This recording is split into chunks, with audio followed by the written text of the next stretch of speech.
Next, we have a format that's running throughout the next 2 days, in an elevator with sessions. These are curated by Yessi, Bello, Perez, editor of UKTN. Each of these sessions interviews a successful founder on the pitfalls and successes of their journey so far. So first up, I'd like to welcome to the stage Dan Ziv of TouchNote. Please put your hands together for Dan and Yessi. Thank you very much. Welcome to the elevator. Hello, everyone. A very big elevator. So hi, everyone. I'm Yessi, and I'm the editor of UKTN. And for those of you who don't know, we are a UK-focused news analysis and data website focusing on the UK technology scene. Now, Dan, I'm going to let you introduce yourself, obviously. But for everyone in the room who may not have heard of TouchNote, can you give us a little bit of an intro in terms of what it is and what it does? Sure. So, hello, everyone. We won't keep you away from your lunch for too long. And I just have to start off by saying this is actually really fun little closing of the loop for me, because I want to say about 15 years ago, I tried to found my first company, which was a news algorithm project many, many years ago. And the first person I went to get advice from was Yessi. This was back in Tel Aviv. And he was very, very cordial, and he was very polite. And he actually invited me to his house to have a long discussion about it. Spent about an hour and a half with him, and I just hearing him on stage now was amazing. He didn't actually invest in that company, and rightfully so. It was a disaster, to be honest. But it taught me a lot, and I still keep some of those cherished tips he gave me back then. Maybe we'll talk about some of those. So it's just a nice anecdote for myself, and great to see Yessi. TouchNote is one of the world's largest card-sending apps from your phone. So if you have pictures on your phone, and I'm sure every single one of you do, you can either create a beautiful gallery frame of your wall art straight from your iPhone, Android, or web, and you can send postcards, greeting cards, and other things through TouchNote. We've been around for 10 years, but we really only got this kind of thing together about 4 years ago. And we've been growing quite rapidly ever since. We recently launched in the US as well. And we've been global from day one, but we actually have some serious marketing going there as well. OK, and just in terms of context and why you came into TouchNote in the first place. So according to my research, you used to work as a an M&A lawyer, is that correct? I was, back in the day when I met Yessi. OK. So like many people in the space that I speak to, you've clearly made the transition from the corporate world into the startup and innovation and technology sector. Absolutely. What was that like, and what surprised you? So it was a multi-phase thing for me. I, first of all, tried to just dig right into it, and then discovered that through founding, financing, operations, product management, and so on, you actually have to focus on one of those verticals and run with it. Otherwise, it's very, very difficult. And I decided to go into product. So I came back to London, did my MBA here at London Business School, acquired some skills through that for my business acumen, and then launched an app called Uncover, which was the last-minute booking app for high-end restaurants, together with 2 friends from school. There, I focused on product, and through product, I then transitioned into, I developed maybe an expertise there, and then from that, developed into being the managing director at TouchNote. And you joined TouchNote 2016, was it? I did. So what attracted you to the company in the first place? So, I mean, e-commerce generally is something that's ever evolving, and I think with the app economy right now, it's getting harder and harder. To see the kind of growth that TouchNote has had over the past few years really excited me. And then with the development of augmented reality and other things that we can now do that simply weren't available 5 years ago, I thought the picture space is a really interesting one to then move forward. I have been nothing but more excited about where TouchNote is going over the past few years. So for me, it was a no-brainer, to be honest. OK. So e-commerce in itself is quite a challenging space. In the time that you've been in TouchNote, what challenges have you come across as a business, and what have you done to overcome them in terms of leadership? Yeah, so I think the challenges at TouchNote are similar to other e-commerce companies, finding the best talent, growing rapidly at scale, and those kind of challenges. One of the big paradigm shifts I've seen, which has obviously been very much centered from the US, is the shift towards growth as a concept, and moving from maybe the normal marketing and product paradigms, shifting all of those together and trying to apply what's known as growth hacking, but in a more framed. Nice buzzword in there. Yeah, there you go. And who do you compete against, if anyone, and how do you differ from your competitors in market? Yeah, so again, this is one of those things I think that every startup in today's economy will find. There are other people doing what you do in some variant or shape or form. The exciting thing about e-commerce for me is that there are massive players out there, right? Everyone here who's ever sent a greeting card, not from going to a brick and mortar shop, probably used one of the Moonpig, Funky Pigeon, or otherwise. We compete directly with them. Mm-hmm. We also have other massive players such as Photobox, for example, that we compete with. And the exciting thing about this is that we bring something fresh and new and mobile first and some cutting-edge technology to it, so we can show innovation that will then divert users to our platforms. And on the other hand, every month there is another competitor in the market. Yeah. So if there's a month that the competitors aren't coming in, I probably haven't read the news properly that month. You know where you can catch them, though, UKTN, right? Exactly. And in terms of challenges, you mentioned talent as one of the pain points that you've come across. And obviously, myself as a journalist, I speak to entrepreneurs a lot of the time, and that's definitely one of the things that always comes up in conversation. Is it actually, from your experience, getting harder and harder to find, recruit, and retain the right people? So, I mean, it's an interesting time in the UK for that question, sure, right?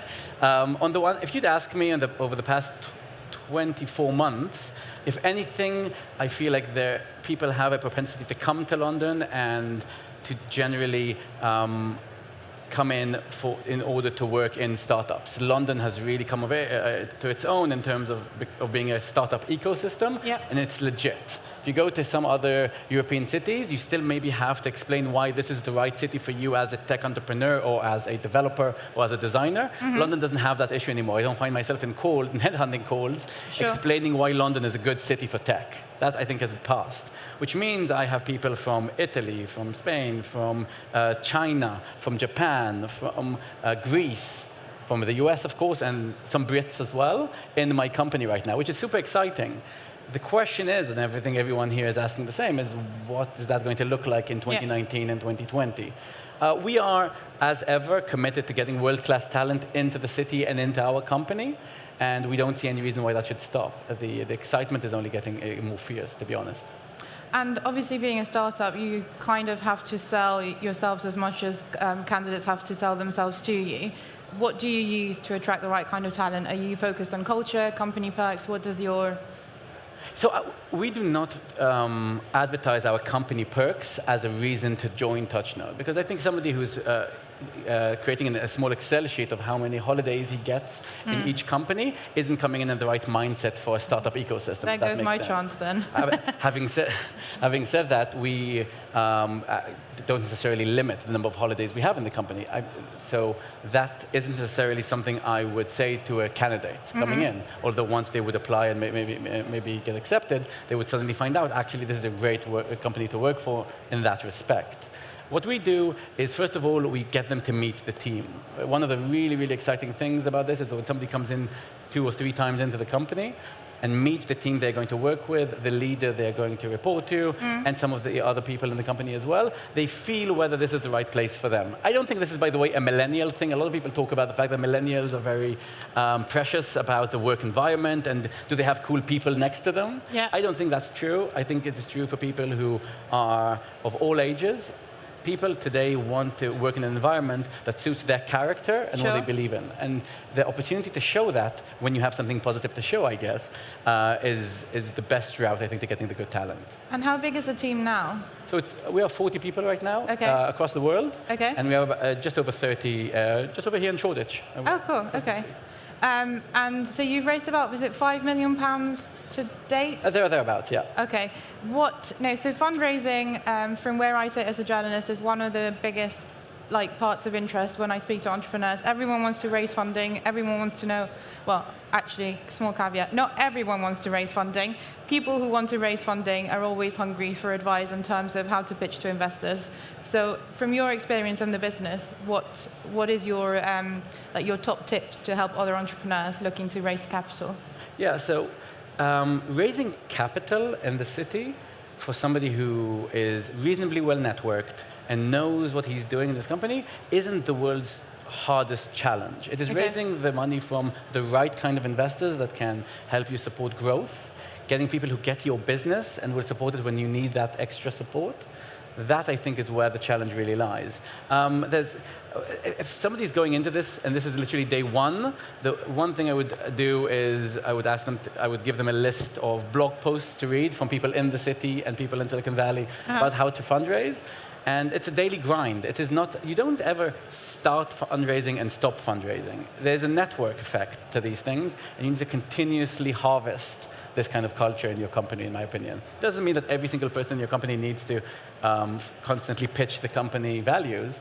It does mean that you, as the entrepreneur or founder, need to constantly be minded of the network you're building for this purpose. It's not dissimilar to developers or designers, right? If you say, oh, I need a developer now, so now I'm going to start looking, you're probably going to get the people who are just momentarily looking for somebody. But if you're continuously in the network, what you will find is that the really best people who actually want to work with you, you might wait for them another 3 or 6 months, just because that's the right opportunity for them. So it's not dissimilar to that. So can we expect any more fundraisers from TouchNote in the near future? Oh, I'm not allowed to talk about that. Of course you're not. Cool. And so what does the business, what do you think the business, or where would you like the business to look like in the next 5 years or so? So what's next for you guys? So our growth rates have been tremendous over the last 3 years. If you'd ask me what is my one big wish, is to double or triple that, if that's possible at all. But if you ask me about opportunities in terms of product and where we're going, I think that the combination of the fact that every single person here probably has between 1,000 to 5,000 pictures on their phone that are kind of in this graveyard of infinite pictures that they don't actually use, combined with the kind of AI capabilities that are available in 2018 and weren't available only 3 or 4 years ago, combined with augmented reality that now with AR Kit 2.0 in Apple and so on, wasn't available only 6 to 12 months ago. That combination will create, I think, an experience for users that they have never seen before. And I think this is coming in the next 12 to 24 months. Okay, so in terms of the technologies that you're most excited about is definitely AI and AR. Definitely. Okay, and just to wrap up, because I think that we are actually running out of time, I'm just going to take it back a little bit. So you said earlier you previously sold your startup. Indeed. So that can often, an exit can often be a grueling process for any entrepreneur out there. You've been through it. What did you learn, and what top advice would you share with people here today? I mean, these are cliches, but they're true ones, so I have to say them. Companies generally aren't sold. Companies are bought. Sure, There's a certain meeting of minds that needs to happen there. Ultimately, if you'd ask me, my top takeaway there is get really, really cool co-founders to ride that boat with you, because it's going to be there are going to be serious ups and downs there. Okay. Luckily, I had Chris and Dave, who were absolutely amazing. And then the opportunistic element of whether you will sell right now, or whether you're going for another round, or whether you decided actually not to do either of those two and just build your own business, really depends on a company-by-company perspective and what you want and what your co-founders want. The only truth to this is that you don't go and approach and pitch your company for sale. There needs to be a certain meeting of minds there. Once you hack that, once you get it, then the whole discussion paradigm changes. Cool. Well, I certainly could spend a lot longer chatting to you today, Dan, but I think we're running out of time now, so I think we're going to wrap it up there. But thank you so much for your time, and I hope everyone enjoyed that and found it useful. So thank you, Dan. Thank you very much. Thanks so much.